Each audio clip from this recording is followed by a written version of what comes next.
మనకు చాలా హెల్తీ ఉండే పాలకూర రైస్ చేయబోతున్నాం. పాలకూర రైస్కి ఫస్ట్ 2 కట్టలు తీసుకొని, కొత్తిమీర తీసుకొని, పచ్చిమిర్చి, ఎల్లిపాయలు, ఉల్లిగడ్డ తీసుకొని ఫస్ట్ వీటిని మిక్సీ చేసుకోవాలి.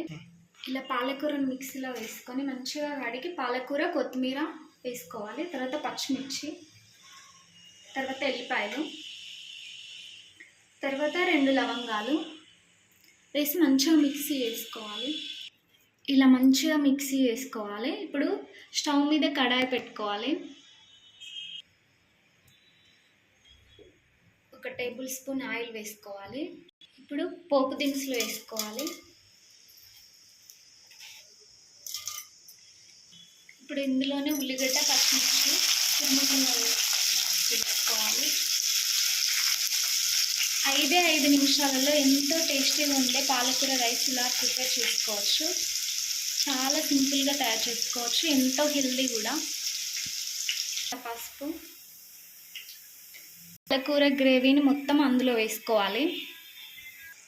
ఇలా సరిపడేంత సాల్ట్ వేసుకొని మంచిగా ఇలా కలబెట్టుకోవాలి. ఇది దగ్గరికి ఇలా వచ్చేదాకా దీన్ని ఇలా కలబెట్టుకోవాలి. ఇలా దగ్గరికి వచ్చే వరకు ఇలా చేసుకొని ఇప్పుడు ఇందులో మనం కడిగిన రైస్ని అందులో వేసుకోవాలి.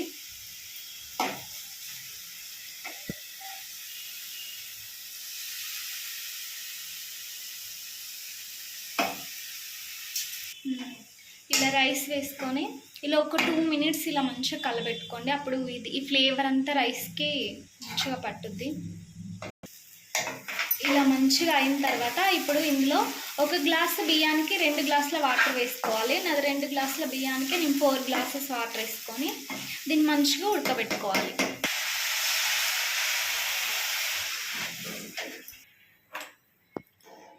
ఇలా మంచిగా ఒక 5 మినిట్స్ రైస్ కుక్ అయ్యేదాకా ఉంచుకోవాలి.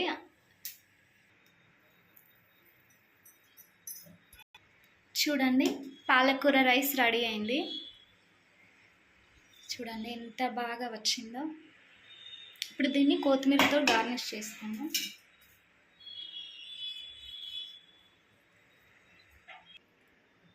చూడండి, కేవలం 5 నిమిషాలలో ఎంతో టేస్టీగా ఉండే ఎంతో ఆరోగ్యకరమైన ఆహారం మీరు కూడా ఇలా ప్రిపేర్ చేసుకోండి. చాలా టేస్టీగా ఉంది. చూడండి ఎంత బాగా వచ్చిందో. మీరు కూడా సేమ్ ఇలానే చేసుకోండి. 5 నిమిషాలలో అయిపోతుంది ప్రాసెస్. Thank you. నచ్చితే లైక్ చేసి సబ్స్క్రైబ్ చేయండి. Thank you.